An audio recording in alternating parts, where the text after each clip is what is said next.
Oi, boa noite. Boa noite. Foi solto um rapaz que tinha sido preso acusado de roubar um carro. Só que na hora do crime, vídeos mostram que ele estaria numa escola.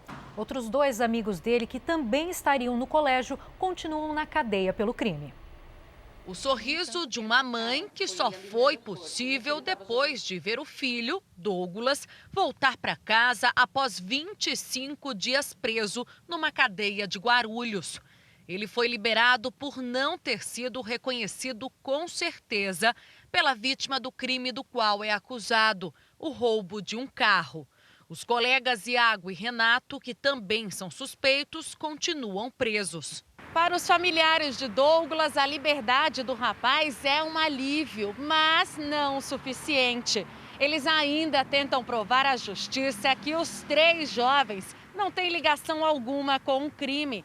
A principal prova disso é um vídeo que contesta a versão da polícia. Na gravação, Douglas e os amigos jogam bola na quadra de uma escola pública da Zona Sul de São Paulo. Segundo a família, no mesmo dia e horário em que o roubo aconteceu, às 5h27 da tarde. Aldiane é ex-namorada de Iago. Eles haviam combinado de se ver no dia em que tudo aconteceu. Ele me ligou, falou para mim que ia jogar bola, umas 4h19 da tarde do dia 17. E ele falou, posso te ligar quando eu sair do futebol? Eu falei, pode. Deu o horário habitual dele ligar, ele não ligou, né? Que a gente já meio que sabia o horário que ele sairia. E ele não ligou, eu tentei contato, não consegui. Quando deu meia-noite, eu fiquei sabendo de que ele estava preso. Em outro vídeo, que também faz parte do processo, o circuito interno de uma casa registrou o roubo. As imagens não revelam os rostos dos assaltantes, mas as roupas eram diferentes das vestimentas dos 3 rapazes, presos pouco depois. Eu bati de porta em porta, consegui a imagem todinha da escola, consegui a imagem do roubo do carro, eu consegui a imagem também de onde o carro foi deixado. Então, assim, eu agradeço muito. A juíza do caso pretende manter Renato e Iago presos até a fase de instrução, quando todas as partes indicam provas e as testemunhas e vítimas são ouvidas. Quero os 3 de volta, eles com nome limpo. Você ficar com o nome manchado pro resto da vida, né? Porque o meu filho tá aqui que eu tô em paz, não tô mesmo. Veja agora outros destaques do dia. Vice-presidente Hamilton Mourão é isolado porque teve contato com o servidor infectado. Decreto autoriza a reabertura do comércio no Distrito Federal. Pelo mundo, a alegria de poder voltar às praias depois do isolamento. Futebol alemão retorna aos gramados após 2 meses, mas sem torcida.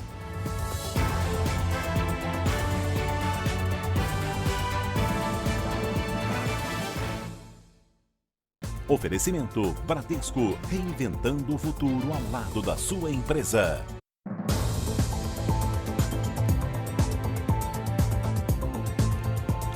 A polícia de São Paulo investiga as causas de um incêndio numa comunidade na zona leste da cidade. O local foi isolado. 60 pessoas que perderam tudo vão ter que passar a noite na casa de parentes. O incêndio começou no início da tarde e logo tomou conta dos barracos. Tira as crianças daí, meu! Cerca de 16 deles foram destruídos na comunidade Tiradentes, zona leste de São Paulo. Os bombeiros conseguiram controlar as chamas, mas muitos moradores perderam tudo. Grávida de 7 meses, Joselaine e o filho escaparam, mas o pouco que tinham foi destruído pelo fogo. Eu estava na vizinha e falaram que estava pegando fogo, aí eu pedi ajuda para os meninos me ajudar a quebrar o barraco, para tirar as coisas. Conseguiu tirar alguma coisa? Tirou algumas coisas só. Cristiane só conseguiu fugir levando os 4 filhos. O fogo se alastrou muito rápido. Quando eu vi, já tinha pegado na minha cozinha, já estava pegando na minha cozinha já. Só eu ter meu filho correr. Meu filho correr e puxar eu, que eu queria tirar as coisas, meu filho não, pode deixar. Deixa e corre. Aí eu corri. Pelo menos 60 pessoas estão desalojadas. Não houve feridos, mas, de acordo com a Defesa Civil, o incêndio poderia ter sido muito maior. As casas, na maioria, são de madeira, o que ajuda na propagação das chamas. O risco de incêndio é muito alto. Quando se trata de comunidade que se trata de barracos, há o risco do incêndio tecnológico por conta da fiação, da fiação irregular que tem no local, às vezes até por moradores. O local do incêndio foi isolado para a perícia. As causas ainda não foram identificadas.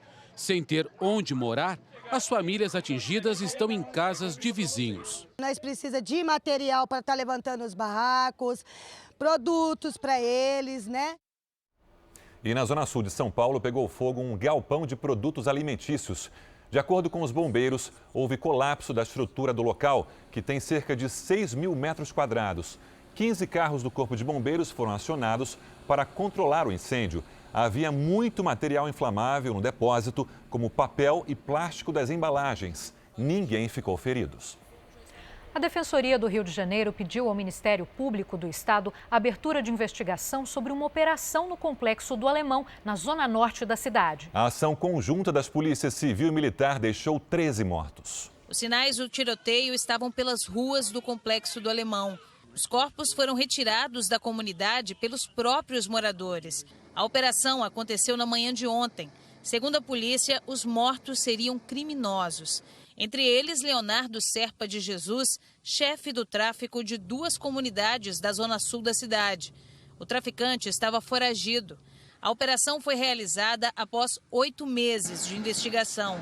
Um dos objetivos era encontrar armas usadas pela facção criminosa. 8 fuzis, granadas e drogas foram apreendidos. Não fomos nós que escolhemos esse resultado.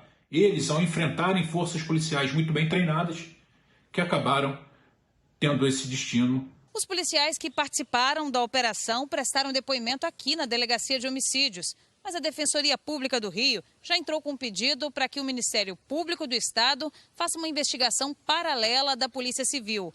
A medida foi tomada depois de denúncias de possíveis excessos. Outro questionamento da Defensoria é sobre a necessidade da operação no período de isolamento social. Morreram mais pessoas ontem por ação da polícia do que de Covid no Alemão. O intenso confronto atingiu fios e geradores da rede elétrica. 1.800 moradores ficaram sem luz. A Anistia Internacional publicou uma nota pedindo à segurança pública que respeite os direitos humanos. Que se evite a repetição dessas situações. Não podemos naturalizar, banalizar situações como mortes de 10, 12, 15 pessoas. Neste sábado foram resgatados os corpos das pessoas que estavam num avião que caiu no interior do Ceará. Uma das vítimas tinha coronavírus e viajava para tratar a doença. A aeronave saiu de Sobral, no norte do Ceará, às 6h15 da noite de sexta, com previsão de chegada às 7h10 na capital piauiense. O voo fazia a transferência de Pedro José Ferreira de Menezes, médico que trabalhava no Ceará e estava infectado com a Covid-19. O bimotor, que funcionava como UTI móvel, era pilotado por Paulo César Magalhães Costa. Também estavam a bordo o médico Carlos Victor Rodrigues e a enfermeira Samara Aline Félix. O piloto teria tentado um pouso de emergência no aeroporto do município de São Benedito, mas a aeronave caiu na região serrana do Ceará, a 125 quilômetros de Sobral. Os populares viram a explosão, detectaram a explosão, acionaram a polícia militar do local, equipes de raio e populares, guarda municipal, foram ao local porque viram a situação, a aeronave ainda estava em chamas no momento e, em virtude disso, resolveram acionar o Corpo de Bombeiros. E o Corpo de Bombeiros mais próximo daquela região é o Corpo de Bombeiros aqui da cidade de Sobral. O avião de pequeno porte pertencia à empresa Topline, que faz táxi aéreo. Segundo a ANAC, a empresa estava autorizada a fazer voos com serviços de UTI. Durante as buscas, os bombeiros precisaram utilizar equipamentos de proteção individual para evitar qualquer contágio, já que uma das vítimas tinha Covid-19. Por nota, a empresa responsável pela aeronave lamentou pelas mortes e disse que está colaborando com o Centro de Investigação e Prevenção de Acidentes Aeronáuticos. Hora de atualizar os números do coronavírus no Brasil. Hoje são 233.142 casos da doença, com 15.633 mortes nas últimas 24 horas, foram 816. 89.672 pacientes já se curaram da doença e outros 127.837 estão em acompanhamento neste momento. Entre os países mais afetados pela Covid-19, o Brasil é o que registra o menor número de casos por milhão de habitantes. A Espanha tem 5.914 casos por milhão de habitantes, seguida por Estados Unidos, com 4.536, depois Itália, 3.715, Reino Unido na sequência, com 3.540, depois a Rússia, com 1.864 e aí o Brasil, com 1.049 casos por milhão de habitantes. Estudantes de medicina que cumpriram os requisitos do Ministério da Educação tiveram a formatura antecipada para atuar como médicos. Uma ajuda que veio em boa hora, principalmente no Recife, por causa do afastamento de profissionais de saúde que foram infectados pelo coronavírus. Estes jovens não tiveram tempo de comemorar a formatura em medicina. Em poucas horas, passaram de estudantes a médicos na linha de frente de uma pandemia. Na quinta-feira eu peguei meu CRM às 9h30, 10 horas da manhã. De meio-dia eu já assumi o meu primeiro plantão. Caio fez o juramento à distância, numa cerimônia pela internet. É um sentimento de, ao mesmo tempo de dever cumprido, é um sentimento de que eu não estou à altura de cumprir esse dever. Rai chorou ao aguardar a sua vez de se tornar oficialmente médico. Os profissionais já mais experientes, que já faziam parte da equipe, que já conheciam os serviços, estão acolhendo muito bem a gente. Eles estão junto da gente o tempo todo para dar esse auxílio, para poder dar esse apoio que a gente precisa agora. Natália recebeu o diploma numa sala com poucas pessoas. Os pais ficaram do lado de fora, vivendo a emoção pela janela. Tirei o CRM e peguei do CREMEP mesmo e voltei para a Serra para começar a atender. É uma corrida contra o tempo, pela vida. O Ministério da Educação autorizou que universidades federais e estaduais antecipassem a formatura de estudantes de medicina. É que muitos hospitais estão precisando desses profissionais com urgência. Em Pernambuco, de cada 4 pessoas que testaram positivo para o coronavírus, uma é profissional de saúde, que teve que ser afastada do trabalho. Os estudantes que já tinham concluído 75% da carga horária das aulas práticas em hospitais e unidades de saúde puderam se formar para ajudar.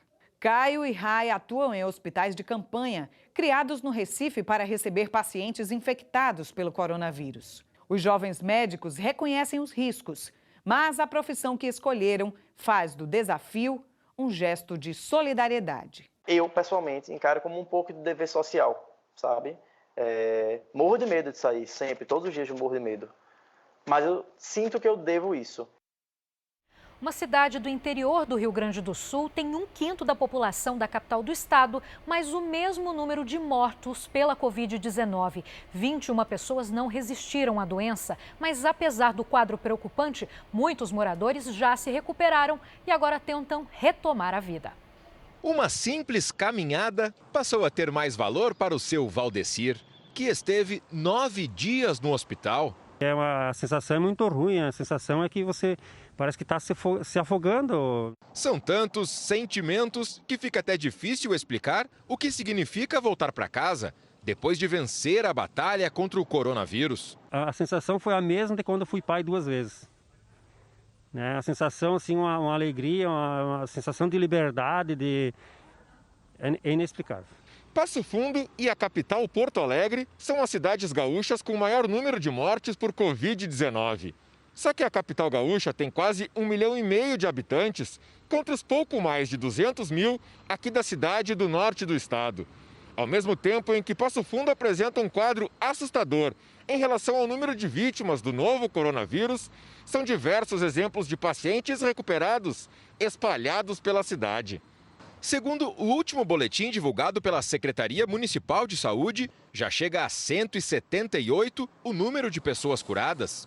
Nós estamos olhando de maneira horizontal, tratando de cada caso, recomendando o isolamento, orientando para que as pessoas fiquem em casa e adotando medidas duras de proteção da população. O vice-presidente Hamilton Mourão está isolado em casa porque teve contato com um funcionário que testou positivo para o coronavírus. O presidente Jair Bolsonaro passou o sábado no Palácio da Alvorada. Então vamos direto a Brasília com o repórter Clébio Cavagnoli. Clébio, boa noite. O presidente falou com apoiadores na porta do Palácio? Oi, Sérgio, boa noite a você, a Giovana e a todos. Falou sim, viu? Bolsonaro veio até a entrada do Alvorada cumprimentar apoiadores. Ele fez isso agora, no fim da tarde e também pela manhã. O presidente acompanhou ainda a cerimônia de recolhimento das bandeiras. Nas duas ocasiões, Bolsonaro não falou com jornalistas. O presidente também recebeu a visita do ministro Luiz Eduardo Ramos, da Secretaria de Governo. E o governo informou agora há pouco que o vice-presidente Hamilton Mourão está em isolamento. Ele teve contato com um funcionário diagnosticado com o coronavírus na quarta-feira. Tanto o vice-presidente quanto a mulher dele fizeram os exames para a Covid-19. E o resultado, Sérgio, deve sair na segunda-feira. O governo do Distrito Federal autorizou o funcionamento de parte do comércio já a partir da próxima segunda-feira. Isso mesmo, Sérgio. O decreto publicado hoje no Diário Oficial do Distrito Federal permite o funcionamento de lojas de calçados, roupas, além de serviços de corte e costura. O decreto vai contra uma decisão da Justiça Federal de ontem, que havia determinado a volta escalonada do comércio, começando por atacadistas, representantes comerciais e varejistas. De Brasília, Clébio Cavagnoli. Clébio, obrigado. O setor imobiliário em Goiás identificou uma nova tendência nos últimos meses. Muita gente tem transformado pequenas chácaras ou casas de campo em residência principal, tudo para manter o isolamento. Nos últimos dias, esse é o som que a dona Maria mais tem ouvido. É nesse cenário que a servidora aposentada tem passado as últimas semanas. O refúgio é numa chácara da família em Jandaia, a 120 quilômetros de Goiânia. Aqui eu me sinto mais à vontade, tranquila, resguardada desse fluxo grande de gente, né? Que o pessoal parece que não está aceitando muito essa coisa de ficar em casa. A irmã dela, de 73 anos, também foi para o interior, assim que a quarentena começou. Foi um lugarzinho que eu vim me esconder aqui dessa pandemia e ficar aqui mesmo. Eu vim para ficar nesse lugar, para morar aqui é tudo de bom. Desde que os casos de coronavírus começaram a ser registrados no Brasil, o país tem vivido um fenômeno diferente. As chácaras e casas de lazer em cidades do interior deixaram de ser a opção apenas do fim de semana, para se tornarem a residência oficial de muitas pessoas. A procura por esse tipo de imóvel também aumentou. Este construtor explica que, em plena pandemia, a empresa especializada em condomínios de chácaras teve o melhor abril em 2 anos. As pessoas têm buscado estar mais próximas da família, estar mais próximo da natureza, e aqui o isolamento acaba sendo uma regra. Noeli conta que a casa dela ficou pronta em março, pouco antes do início da quarentena. E agora passa mais tempo na cidade de Trindade do que em Goiânia. Eu me sinto muito segura. Agora, muito mais, né? Que também tem a segurança do condomínio, né?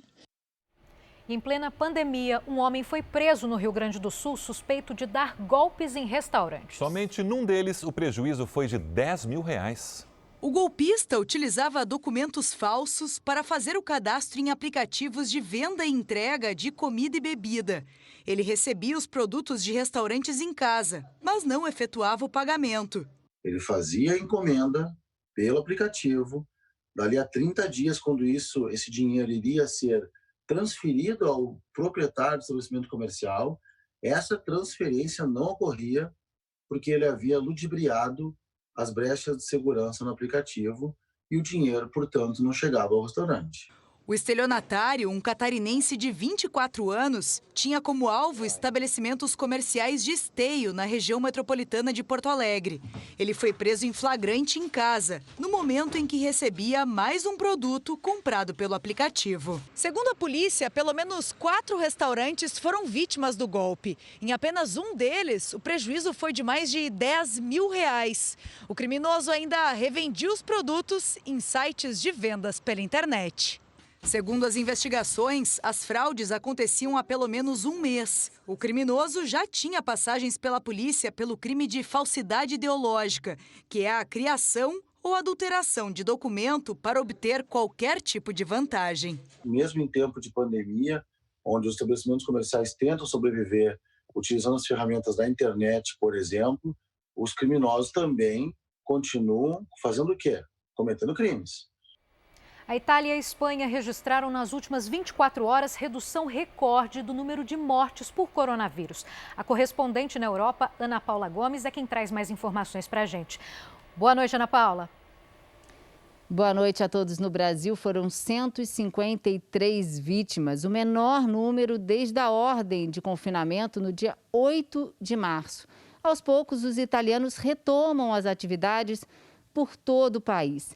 Em Veneza, os gondoleiros treinam o braço à espera dos visitantes. A partir do próximo mês, a Itália vai reabrir as fronteiras e a população também estará autorizada a viajar pelo país.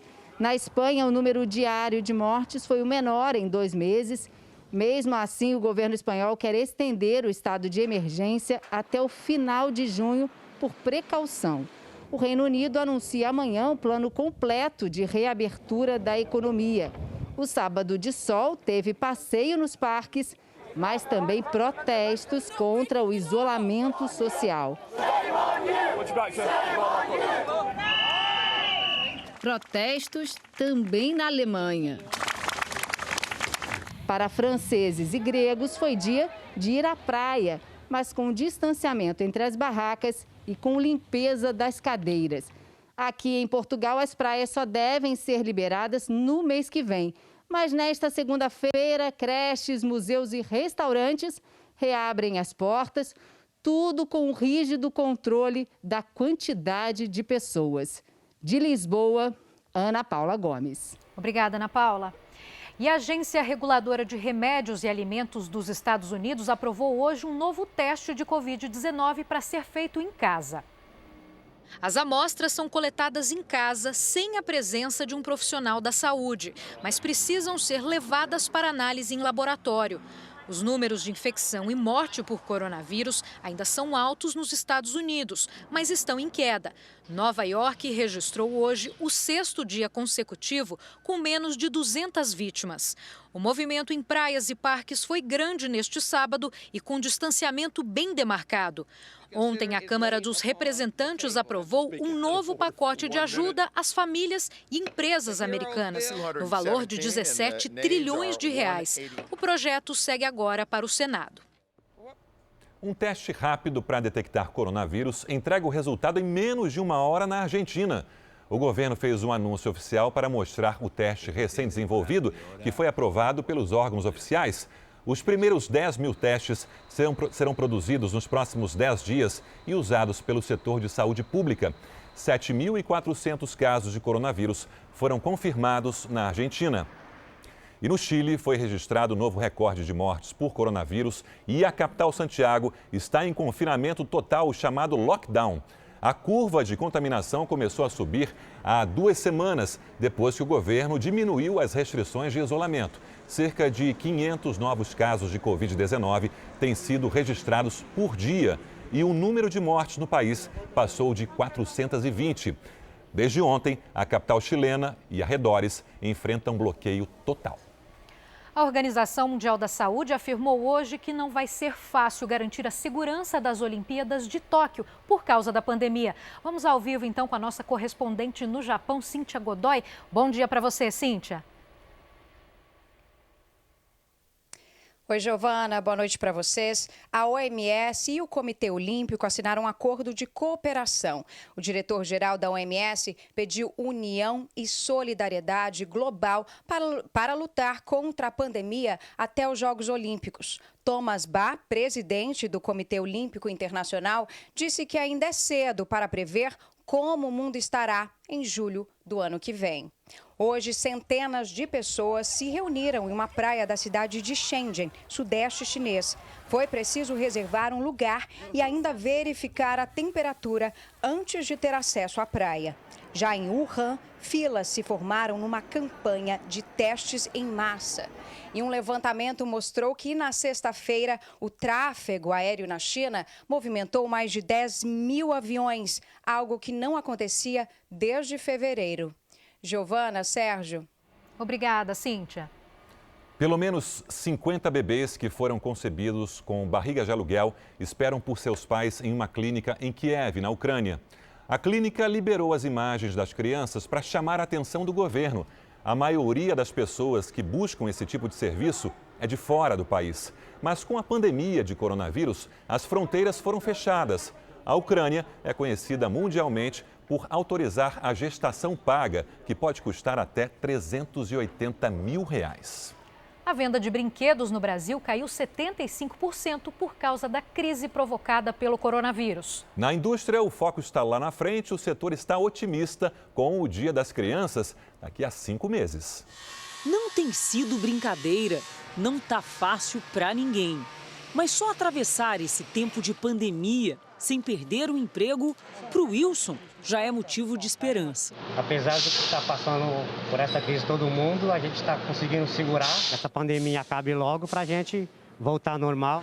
O Wilson é conferencista e, como 40 mil brasileiros, trabalha na indústria de brinquedos.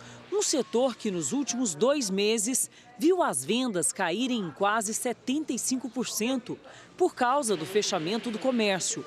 A fábrica onde ele trabalha vinha acumulando crescimento de 30% ao ano, mas desde março está longe de atingir as metas previstas. Praticamente não vendeu nada, a gente vendeu aí até agora 3%, a gente brinca, 3% da meta, mas estima-se chegar no final do mês com algo em torno de 20%. Como essa, o país tem hoje 403 fábricas de brinquedos que juntas faturam mais de 10 bilhões de reais por ano. Se nós tirarmos esses brinquedos eletrônicos, o Brasil está entre os 10 maiores mercados do planeta. Como vários setores, esse aqui também sofreu com a crise, com a pandemia, mas está usando esse tempo, digamos, ocioso para sair na frente da concorrência. Os funcionários continuam trabalhando para dar conta das encomendas do início do ano e de olho, principalmente, no Dia das Crianças, em outubro. Nós temos 1.200, 1.300 novidades. São 3 brinquedos novos por dia que encantam a garotada. E a gente tem brinquedo para todos os gostos e bolsos. São 4.700 tipos diferentes de brinquedos para os 50 milhões de crianças que temos no Brasil. A indústria trabalha para que, quando tudo isso passar, não falte diversão, abraços e brincadeiras. A gente faz com gosto, com carinho também, porque a gente faz como se fosse pro filho da gente, pra família da gente, né? Não é uma doença que vai vencer a gente agora. Então isso é só mais uma coisa difícil. Então, assim, tem que ter essa pegada no sangue, porque passamos e vamos passar por coisas. Então, assim, o importante é o que a gente faz dessas coisas que a gente passa, que é o que eu acredito. São Joaquim, na Serra Catarinense, amanheceu congeada. A vegetação e os carros foram tomados por uma fina camada de gelo. A mínima durante a madrugada foi de 2 graus. Os municípios vizinhos da Serra registraram frio desde a madrugada de sexta-feira. Bom Jardim da Serra marcou 2 graus negativos. A partir de segunda-feira, a Caixa vai ampliar para 120 dias o prazo de suspensão do pagamento das parcelas do financiamento habitacional. Antes era de 90 dias, mas com o avanço da quarentena, os mutuários vão ter um tempo maior para quitar as prestações. Desde que a Caixa anunciou a suspensão temporária da cobrança do financiamento imobiliário, quase metade dos mutuários decidiu interromper o pagamento. 2.300.000 contratos tiveram as parcelas congeladas por 90 dias. É o caso do Éder, que tinha acabado de comprar o apartamento. Ele é advogado e, com a quarentena, a renda caiu. Deixar de ter essa dívida nesses meses dá uma ajuda, sim, com certeza. Agora a Caixa está ampliando o período de congelamento das prestações para 120 dias. Para quem já tinha pedido a suspensão das parcelas, a prorrogação por mais um mês é automática. Não é preciso fazer nada. Para as novas solicitações, a partir de segunda-feira, já vale o novo prazo de 4 meses. A medida é para pessoas físicas com as parcelas em dia ou com até 6 meses de atraso. E empresas que também podem pedir o benefício se tiverem no máximo 2 prestações atrasadas. Novas solicitações devem ser feitas pelo aplicativo Habitação Caixa ou pelo telefone 0800 726 0505. As parcelas suspensas vão ser incorporadas ao saldo devedor, mas atenção, com os juros do período. Para a Associação Nacional dos Mutuários, com o impacto da pandemia na economia, muitas pessoas podem ter dificuldade de pagar os financiamentos no futuro.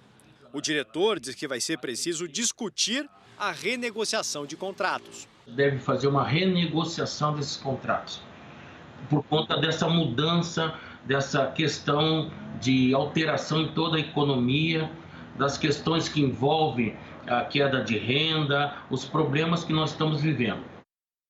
Veja a seguir: presos homens que fizeram manifestação em frente à casa de ministro do STF. E as visitas virtuais que salvaram o setor de imóveis durante a pandemia.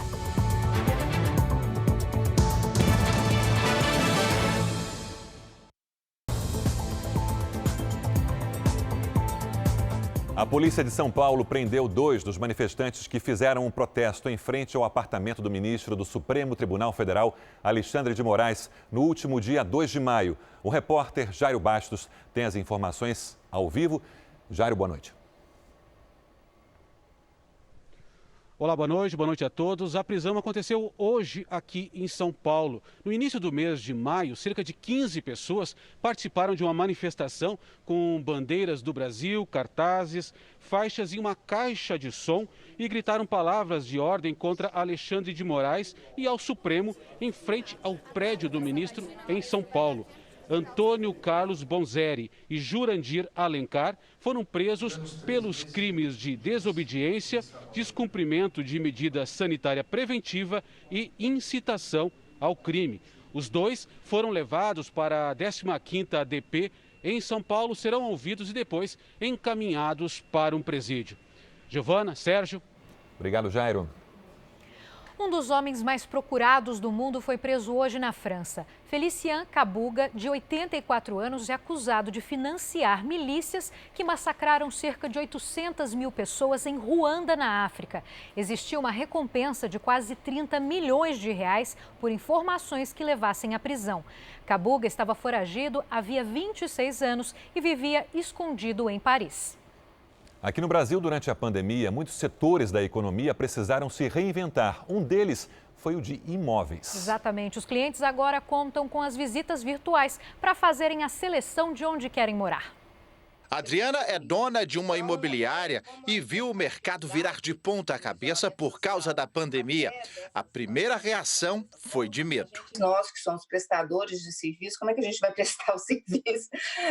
Então, realmente, o primeiro momento foi assustador. Com funcionários trabalhando em casa e clientes em isolamento social, foi preciso usar a criatividade e abusar da tecnologia. Agora, as visitas são todas virtuais. O corretor vai, mostra para o cliente e, se ele gostar, marca uma segunda visita para fechar. A adaptação foi rápida e o mercado respondeu. No início da pandemia, a queda nos negócios imobiliários chegou a 90%, mas hoje esse número já foi praticamente revertido. Teve uma aceleração na transformação digital em 60 dias do que talvez não tenha acontecido nos últimos 5 anos. As empresas tiveram que atuar mais de forma digital. E os clientes voltaram a procurar as imobiliárias. Alguns com novas demandas, como a família da Aline. Com o isolamento social, ela, o marido e os filhos sentiram a necessidade de uma casa maior. Estou trabalhando online, está funcionando muito bem. Então eu percebi que eu realmente não preciso de um imóvel comercial para trabalhar.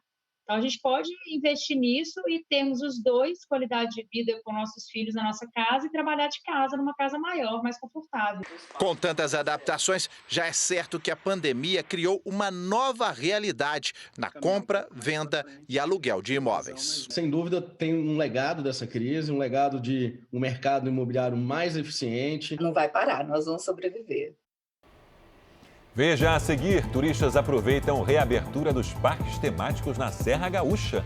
E na Alemanha, o futebol volta a campo sem torcida e com regras até para comemorar os gols.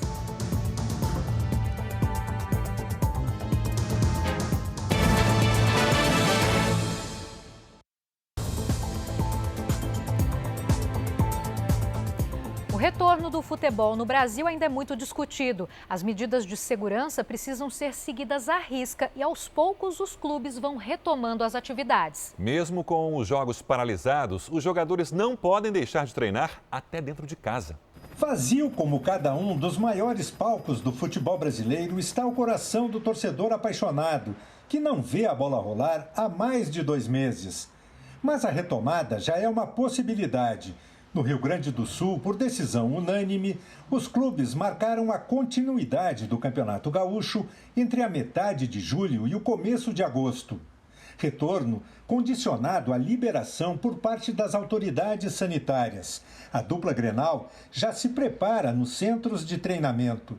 Em outros estados, enquanto as dúvidas prevalecem, os jogadores fazem a sua parte em casa, ao lado da família, para manter o equilíbrio mental e o corpo em forma. A família ajuda, a gente procura sempre estar se ajudando, procurando ocupar bastante a cabeça também, sei lá, jogando um videogame, jogando uma sinuca, que eu gosto também.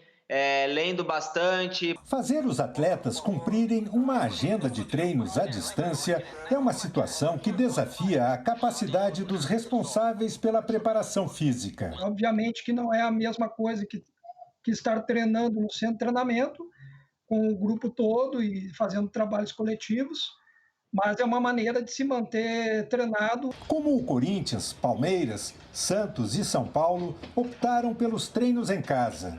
No Rio de Janeiro e em Minas Gerais, os clubes também estão seguindo este protocolo. Nestes estados, as federações ainda esperam para tomar uma decisão. Não há consenso, mas uma condição une todas elas. Só o aval das autoridades sanitárias vai fazer a bola rolar novamente. Não há nenhuma previsão para a volta ao futebol. Eu acho que qualquer data que a gente estabeleça nesse momento, ela é não embasada, ou talvez até irresponsável, por levantar uma data que a gente não conhece. Nós estamos embasados única e exclusivamente na orientação das autoridades de saúde. Para os clubes que preparam a volta aos treinos presenciais, a recomendação médica. O que a gente está fazendo é uma orientação, um protocolo de orientação das melhores práticas para que você possa impedir, entre aspas, ou evitar de que haja contaminação, já que não existe nenhum sistema de prevenção que seja 100% até esse momento, até que nós tenhamos a vacina. Para todos os envolvidos, é preciso preservar a vida para dar vida ao futebol novamente. Vamos passar por essa aí todos juntos para que o futebol e a vida das pessoas voltem ao normal. E depois de mais de 2 meses de paralisação por causa do coronavírus, o Campeonato Alemão de Futebol recomeçou neste sábado com um novo protocolo. Os times que antes entravam juntos no gramado agora foram a campos separados. Os jogadores reservas mantiveram o distanciamento e usaram máscaras de proteção, mesma medida adotada por treinadores e comissão técnica. Com portões fechados para as torcidas, som mesmo apenas o dos atletas na hora dos gols. Mas na comemoração, cumprimentos somente com os cotovelos. Os destaques da rodada foram a goleada do vice-líder Borussia Dortmund por 4-0 sobre o Schalke. E o gol do brasileiro Matheus Cunha. Na vitória do Hertha Berlim por 3-0 sobre o Hoffenheim.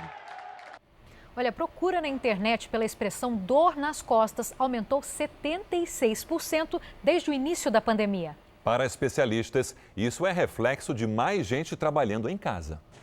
O ambiente de trabalho virou a sala de casa. As aulas de idioma agora são pela internet. Mas longe da escola, a coluna do professor Ben começou a sentir os efeitos da mudança. A sala de aula é um outro patamar, né? A gente se levanta, a gente circula e aqui a gente fica totalmente parado. E isso não é tão bom para a saúde, né?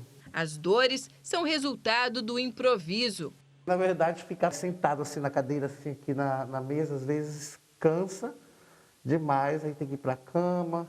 O celular é uma outra ferramenta que eu uso muito para poder digitar, fazer as pautas, os planos de aula. A realidade comum a muitos brasileiros fez aumentar a procura na internet pela expressão dor nas costas. Desde o dia 26 de fevereiro, quando o país registrou o primeiro caso de contaminação por coronavírus, a busca cresceu 76%. Diferente dos escritórios, que as pessoas sentam em cadeiras adequadas para trabalhar, elas sentam de maneira mais informal, no sofá ou na cama, com o laptop no colo, e aí traz uma sobrecarga mecânica, principalmente a coluna lombar. O segundo ponto é a questão da alimentação. Você em casa, mais ansioso, acaba comendo um pouquinho mais, aumentando o índice de massa corpórea, consequentemente, também faz uma sobrecarga da coluna lombar. Em todo o mundo, segundo a Organização Mundial de Saúde, as dores lombares estão entre as principais queixas nos consultórios médicos. Só perdem para as dores de cabeça.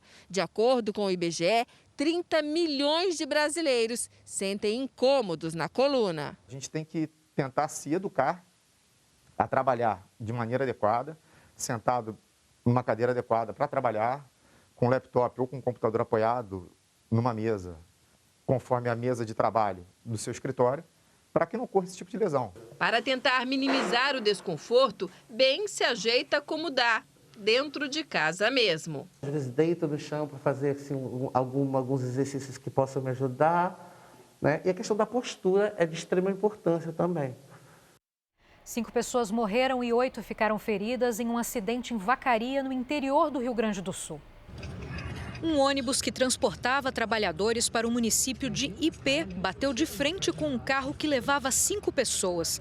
De acordo com a Brigada Militar, o carro com placa de Caxias do Sul teria invadido a faixa contrária.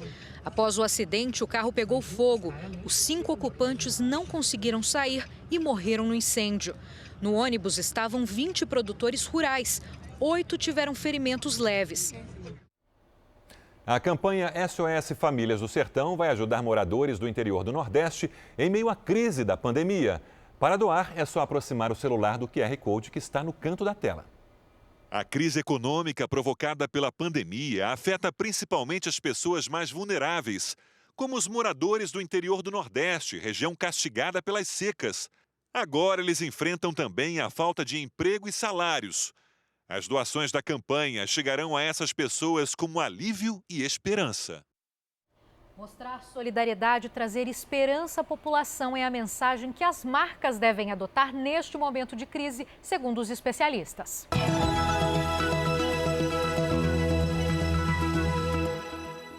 No momento em que todos nós estamos, nesse momento de crise, de pandemia, de retração, de insegurança, também é um momento que serve para as marcas se conectarem com o consumidor, mas se conectarem de maneira adequada, mostrando uma prestação de serviço, mostrando apoio e passando uma mensagem de esperança. Dessa maneira, certamente, as marcas sairão lá na frente, fortalecidas, mais desejadas e com um prestígio ainda maior. Portanto, eu acho que esse é o momento das marcas estarem na mídia, estarem mostrando que estão próximas do seu consumidor. Aumentou a venda de bebidas alcoólicas durante o isolamento social e essa é uma preocupação não só aqui no Brasil. Com certeza, tanto que a Organização Mundial da Saúde já pediu aos governos a adoção de medidas restritivas para evitar o consumo em excesso que pode levar à dependência. Eu bebia. Este homem achou que a bebida poderia trazer algum alívio nesse período de incerteza em casa. Ou você busca algo diferente para fazer, porque se você ficar naquele momentâneo ali só no ócio, a pessoa que gosta de beber, né, que acha prazer na bebida, ela vai acabar bebendo. Separado da mulher e desempregado, ele teve uma recaída. Foi uma recaída bem feia mesmo, por isso eu pedi ajuda. Com esta outra pessoa aconteceu o mesmo, recaída em casa. Peço ajuda antes do colapso emocional, antes da perda de controle. Peço ajuda antes. Os dois estão internados desde o mês passado em uma clínica de reabilitação por causa da dependência. Motivo de preocupação ainda maior nessa época. Desde a quarentena, supermercados passaram a vender 27% a mais de bebidas alcoólicas no Brasil. Nas distribuidoras, o aumento foi de 38%. E as vendas online com entrega em casa cresceram 80%. Especialistas afirmam que a solidão e a angústia provocadas pelo isolamento social podem ser um gatilho para a dependência. Isso porque o álcool é visto muitas vezes como um caminho de fuga.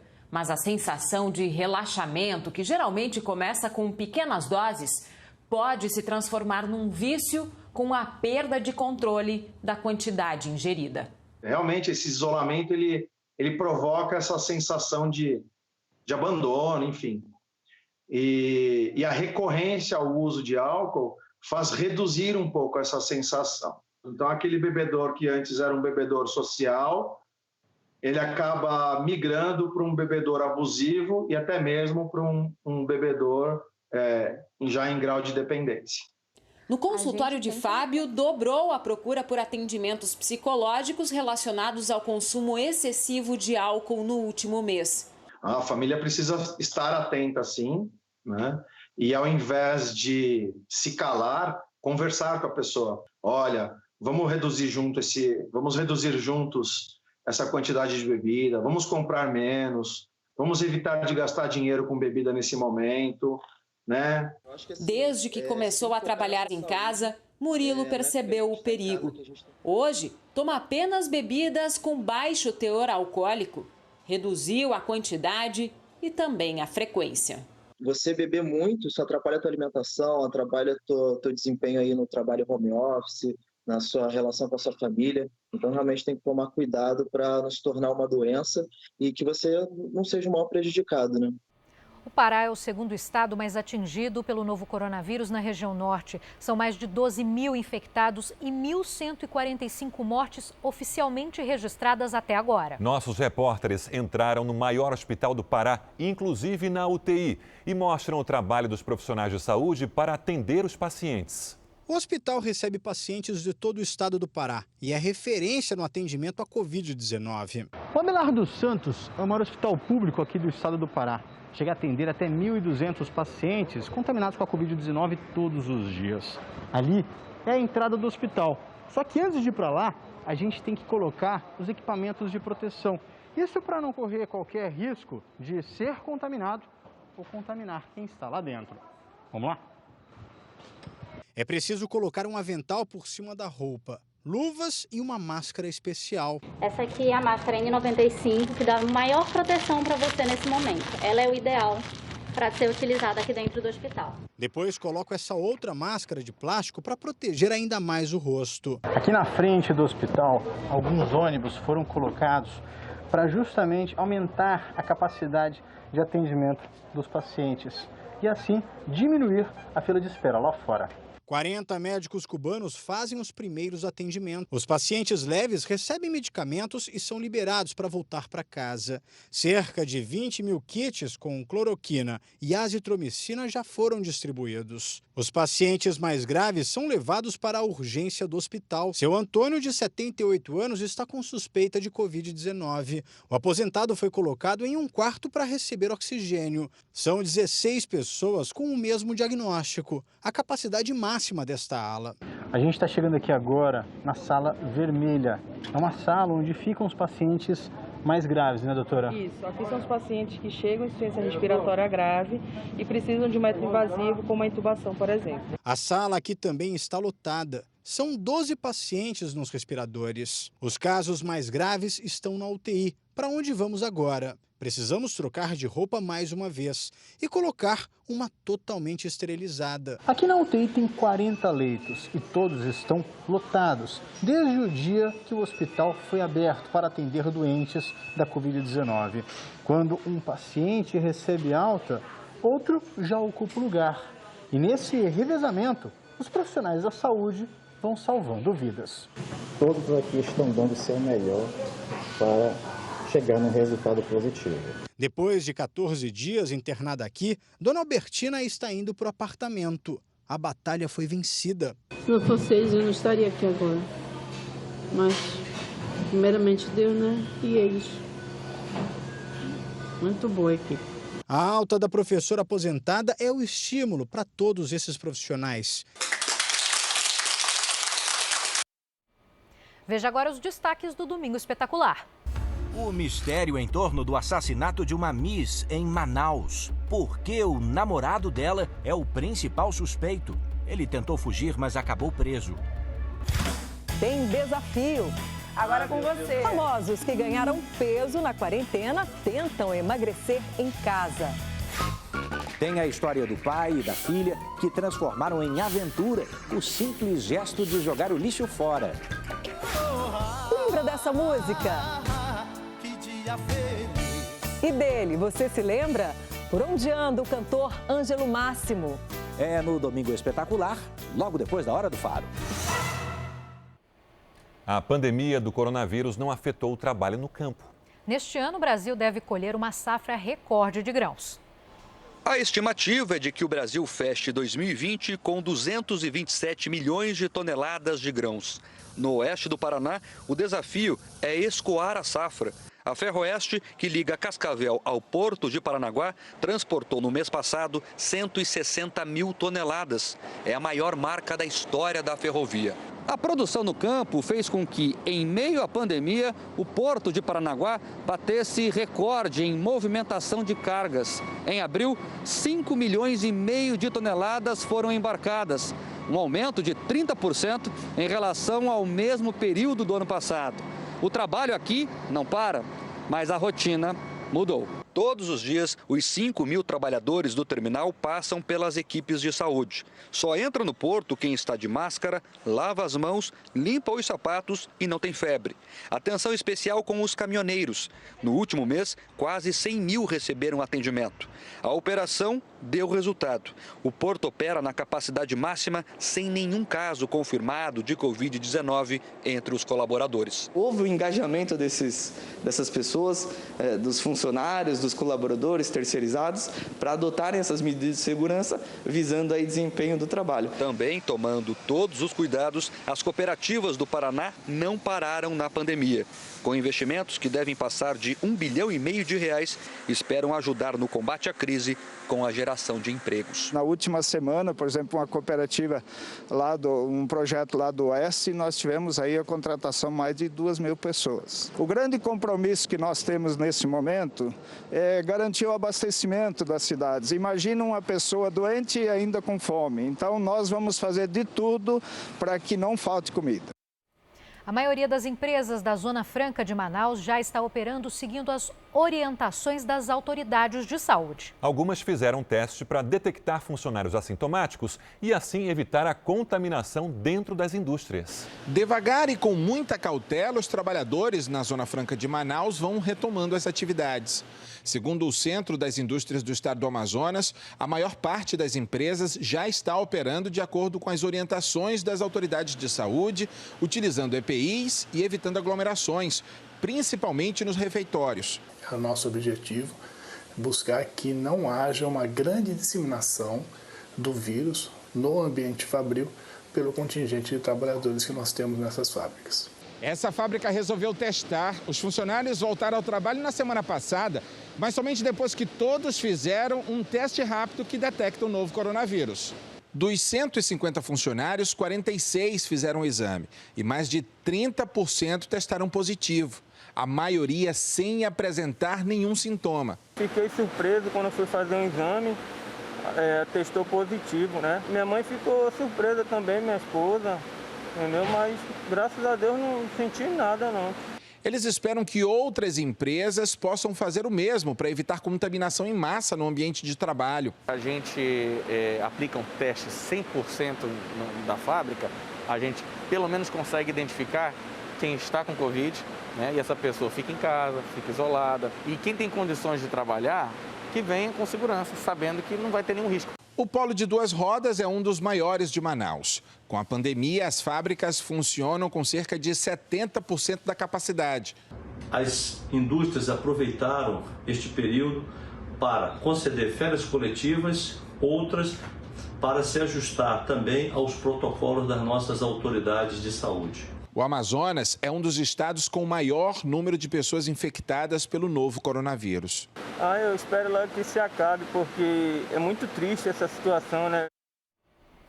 Os gaúchos aproveitaram o tempo bom para subir a serra. E os turistas foram atraídos pela reabertura de hotéis e parques temáticos, que foi autorizada pela Prefeitura de Gramado.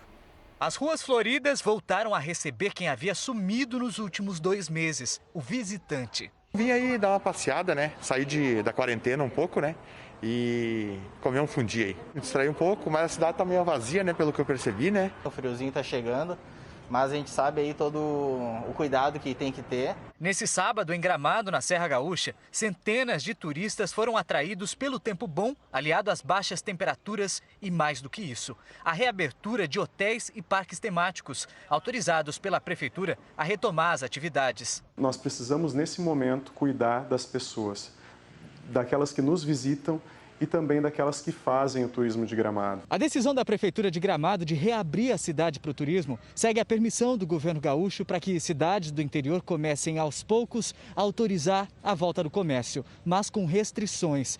Para isso, a cidade, que tem mais de 50 pontos turísticos e a maior rede hoteleira do estado, adotou regras rígidas de distanciamento social e de higienização.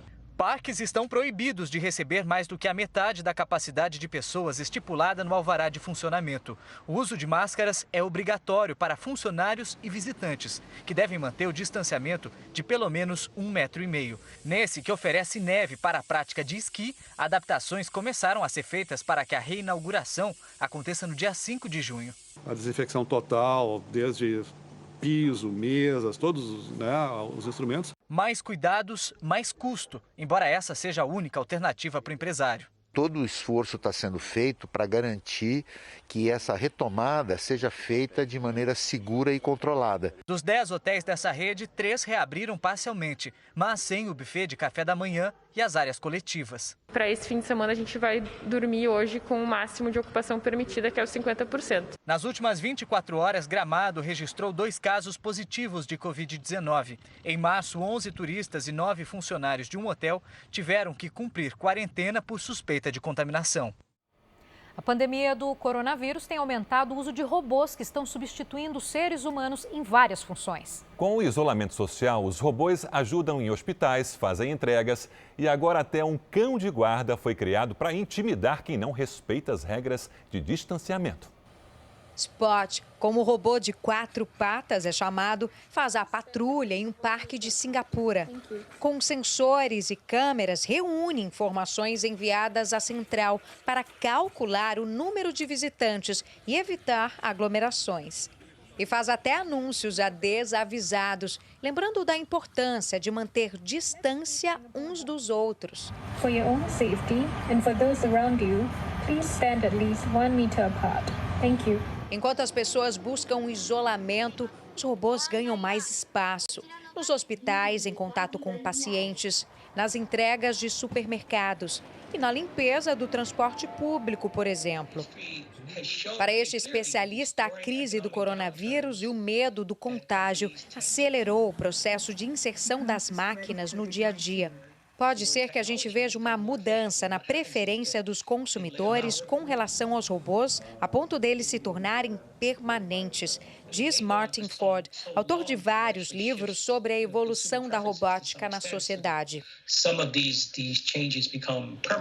Em Hong Kong, nos preparativos para o aumento de passageiros no aeroporto, 10 robôs fazem a limpeza dos terminais. Nos banheiros, outro modelo borrifa desinfetante e usa luz ultravioleta para esterilizar os espaços.